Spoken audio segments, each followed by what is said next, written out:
Proverbe 26. Il y a des rosées pendant la moisson et des pluies pendant l'été, mais il n'est point de gloire pour l'insensé. Les oiseaux s'envolent et même les autruches, ainsi les vanités s'évanouissent sans arriver à rien. Comme est le fouet au cheval, l'aiguillon à l'âne, ainsi est la verge à une nature déréglée. Ne réponds point au fou selon sa folie, de peur que tu ne deviennes semblable à lui, mais réponds au fou selon sa folie, de peur qu'il ne semble sage à tes dépens. Celui qui envoie ses paroles par un messager imprudent expose ses propres voix à un affront.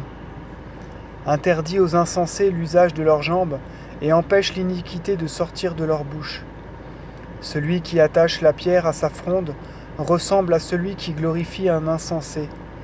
Des épines poussent dans la main d'un homme ivre et la servitude dans la main des insensés. La chair des insensés est pleine de troubles, car leur passion se brise dans leur choc. Comme le chien, lorsqu'il revient à son vomissement, inspire le dégoût, ainsi est l'insensé qui en sa malice retourne à son péché. Il est une honte qui conduit au mal, il est une honte pleine de gloire et de grâce.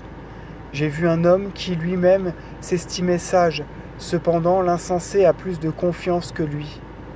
Le paresseux que l'on envoie en voyage dit « Il y a un lion sur le chemin et des assassins dans les rues ». Comme la porte tourne sur ses gonds, ainsi fait le paresseux sur son lit. Le paresseux, s'il a caché sa main sous son manteau, n'aura pas le courage de la porter à sa bouche.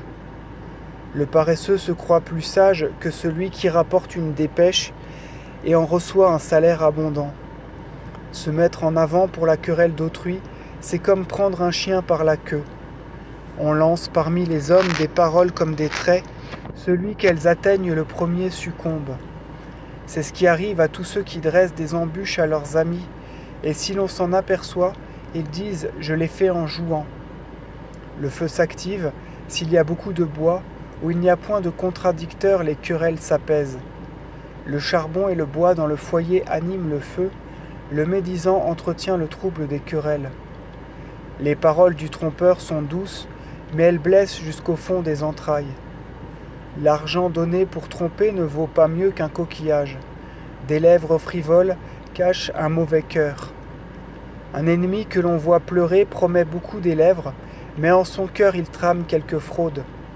Si ton ennemi te prie à grands cris, ne te laisse pas persuader, car il a cette méchanceté dans l'âme.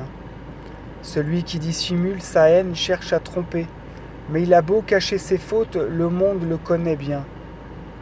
Celui qui creuse une fosse pour son prochain y tombera, celui qui roule une pierre la roule sur lui-même.